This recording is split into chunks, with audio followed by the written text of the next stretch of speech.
The Reluctant Dragon by Kenneth Grahame. Part 2. One day the boy, on walking into the village, found everything wearing a festal appearance, which was not to be accounted for in the calendar. Carpets and gay-colored stuffs were hung out of the windows. The church bells clamored noisily.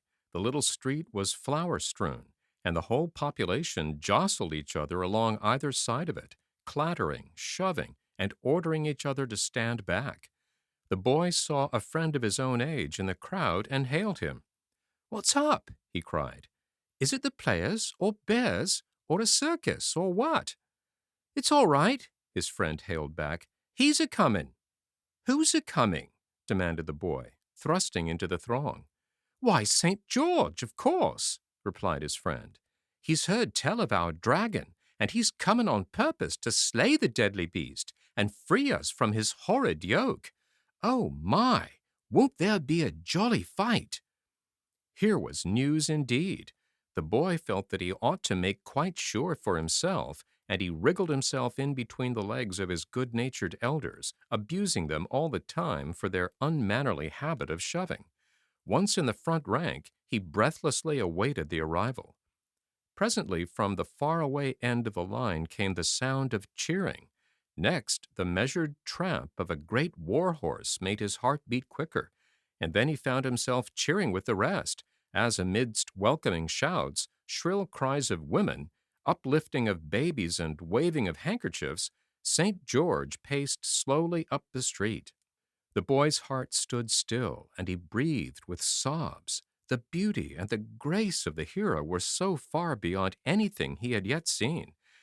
His fluted armor was inlaid with gold, his plumed helmet hung at his saddle-bow, and his thick, fair hair framed a face gracious and gentle beyond expression, till you caught the sternness in his eyes.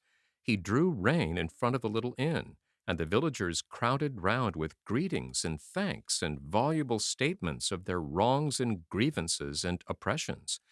The boy heard the grave, gentle voice of the saint, assuring them that all would be well now, and that he would stand by them and see them righted and free them from their foe. Then he dismounted and passed through the doorway, and the crowd poured in after him. But the boy made off up the hill as fast as he could lay his legs to the ground.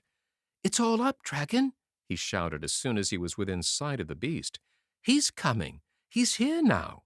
You'll have to pull yourself together and do something at last." The dragon was licking his scales and rubbing them with a bit of house flannel the boy's mother had lent him, till he shone like a great turquoise. "Don't be violent, boy," he said without looking around. "Sit down and get your breath, and try and remember that the noun governs the verb, and then perhaps you'll be good enough to tell me who's coming." "That's right. Take it coolly," said the boy.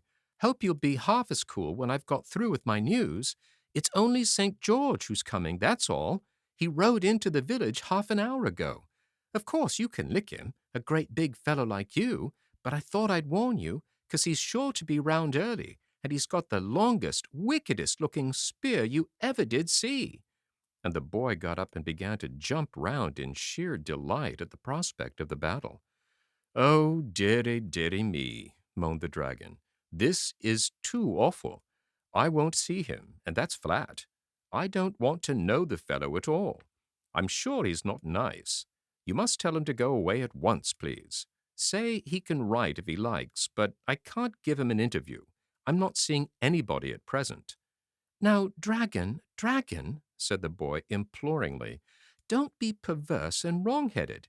You've got to fight him some time or other, you know, 'cause he's St. George and you're the dragon.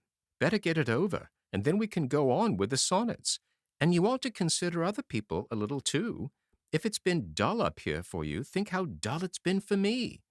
"My dear little man," said the dragon solemnly, "just understand, once for all, that I can't fight, and I won't fight. I've never fought in my life, and I'm not going to begin now just to give you a Roman holiday. In old days, I always let the other fellows, the earnest fellows, do all the fighting, and no doubt that's why I have the pleasure of being here now." "But if you don't fight, he'll cut your head off," gasped the boy. miserable at the prospect of losing both his fight and his friend. "Oh, I think not," said the dragon in his lazy way. "You'll be able to arrange something. I've every confidence in you. You're such a manager. Just run down, there's a dear chap, and make it all right. I leave it entirely to you." The boy made his way back to the village in a state of great despondency. First of all, there wasn't going to be any fight. Next, his dear and honored friend the dragon hadn't shown up in quite such a heroic light as he would have liked. And lastly, whether the dragon was a hero at heart or not, it made no difference, for St. George would most undoubtedly cut his head off. "Arrange things, indeed," he said bitterly to himself. "The dragon treats the whole affair as if it was an invitation to tea and croquet." The villagers were straggling homewards as he passed up the street, all of them in the highest spirits, and gleefully discussing the splendid fight that was in store. The boy pursued his way to the inn and passed into the principal chamber, where St. George now sat alone, musing over the chances of the fight, and the sad stories of rapine and of wrong that had so lately been poured into his sympathetic ears. "May I come in, St. George?" said the boy politely as he paused at the door. "I want to talk to you about this little matter of the dragon, if you're not tired of it by this time." "Yes, come in, boy," said the saint kindly. "Another tale of misery and wrong, I fear me. Is it a kind of parent, then, of whom the tyrant has bereft you of, or some tender sister or brother? Well, it shall soon be avenged." "Nothing of the sort," said the boy. "There's a misunderstanding somewhere, and I want to put it right. The fact is, this is a good dragon." "Exactly," said St. George, smiling pleasantly. "I quite understand. A good dragon. Believe me, I do not in the least regret that he is an adversary worthy of my steel, and no feeble specimen of his noxious tribe." "But he's not a noxious tribe," cried the boy distressedly.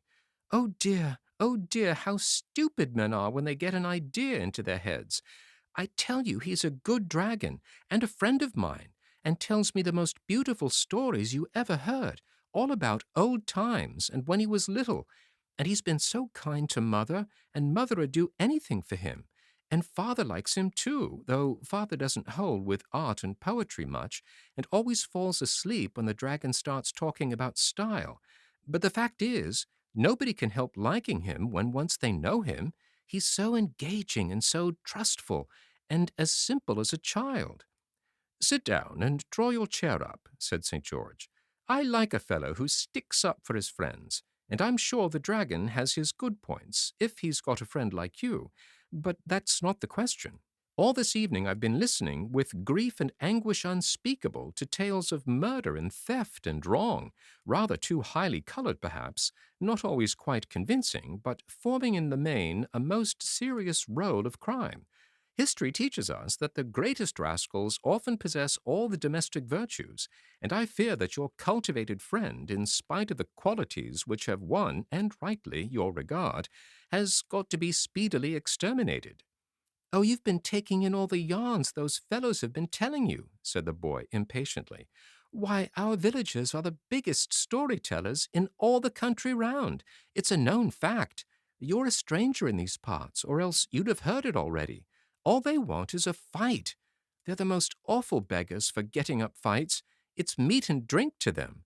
Dogs, bulls, dragons, anything so long as it's a fight. Why, they've got a poor innocent badger in the stable behind here at this moment. They were going to have some fun with him today, but they're saving him up now till your little affair's over. And I've no doubt they've been telling you what a hero you were, and how you were bound to win in the cause of right and justice and so on. But let me tell you, I came down the street just now, and they were betting 6-4 on the dragon freely." "6-4 on the dragon?" murmured St. George sadly, resting his cheek on his hand. "This is an evil world, and sometimes I begin to think that all the wickedness in it is not entirely bottled up inside the dragons. And yet, may not this wily beast have misled you as to his real character, in order that your good report of him may serve as a cloak for his evil deeds? Nay, may there not be at this very moment some hapless princess immured within yonder gloomy cavern?" The moment he had spoken, St. George was sorry for what he had said, The boy looked so genuinely distressed. "I assure you, St. George," he said earnestly, "there's nothing of the sort in the cave at all. The dragon's a real gentleman, every inch of him, and I may say that no one would be more shocked and grieved than he would, and hearing you talk in that loose way about manners on which he has very strong views." "Well, perhaps I've been over-credulous," said St. George. "Perhaps I've misjudged the animal. But what are we to do? Here are the dragon and I, almost face to face, each supposed to be thirsting for each other's blood. I don't see any way out of it exactly. What do you suggest? Can't you arrange things somehow?" "That's just what the dragon said," replied the boy, rather nettled. "Really, the way you two seem to leave everything to me, I suppose you couldn't be persuaded to go away quietly, could you?" "Impossible, I fear," said the saint. "Quite against the rules. You know that as well as I do." "Well then, look here," said the boy. "It's early yet. Would you mind strolling up with me and seeing the dragon and talking it over?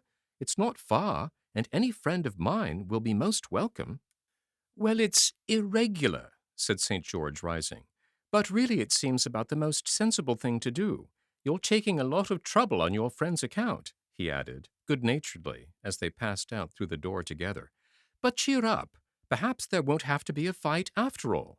"Oh, but I hope there will, though," replied the little fellow wistfully. "I've brought a friend to see you, Dragon," said the boy rather loud. The dragon woke up with a start. "I was just, thinking about things," he said in his simple way. "Very pleased to make your acquaintance, sir. Charming weather we're having." "This is St. George," said the boy shortly. "St. George, let me introduce you to the dragon.